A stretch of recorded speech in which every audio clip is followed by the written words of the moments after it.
Hi guys, i-reveal ko kayo ng maga. Yung sabi ko babalatan ko mamaya. Balatan natin. Show ko sa inyo yung ano niya. Ayan. Ang laki buto nito eh. Ayan guys Lalaki ng buto, di ba? Ayan lalaki ng buto. Para siyang patani, pero hindi siya patani. Ganito yung patani, alam ko. Pero yung kasing patani is, ano yung buto niya, para siyang lapad, ganun. Ito kasi hindi matambok siya, tingnan niyo. Di ba? Ayan ang tatambok ng kanyang buto. Ayan Tapos yung dahon niya, yung balat niya, ganyan Parang tuyong-tuyo yung balat niya. Yan guys Parang tuyong-tuyo yung kanyang balat. Tuloy yung kanyang para siyang hindi sariwa talaga. Pero talagang ganito yung balat nito. Lalaki ng buto niya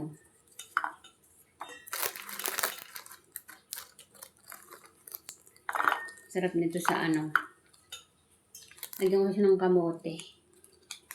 Tsaka ng vegetables.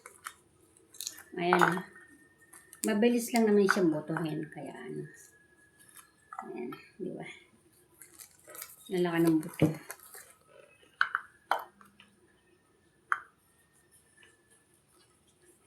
Lalaki ng buto niya. Hindi ako nakakagata ng ganito guys sa Pilipinas. Meron sa Pilipinas nito. Style patani niya talaga kaya lang hindi siya patani.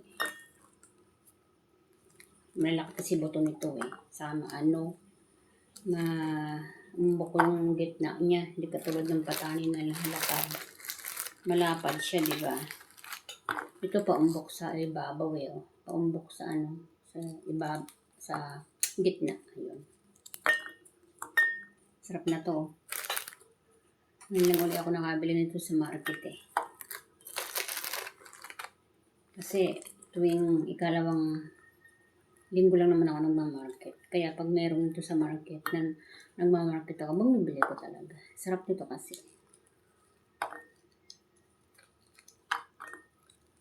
Tsaka para siyang parang mani yung lasa niya, ganun. Pag nalaga na yung buto, parang mani yung kanyang lasa. Kaya ayun guys. Tapos na ako dito. Kinat ko na yung video kasi matagal pa Ayan. Pero ngayon tapos na siya. Diba? Lalaki ng buto niya Okay.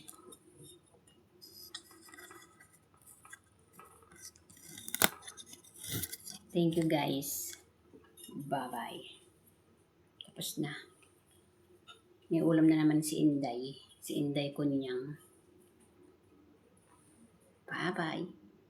Thank you for watching.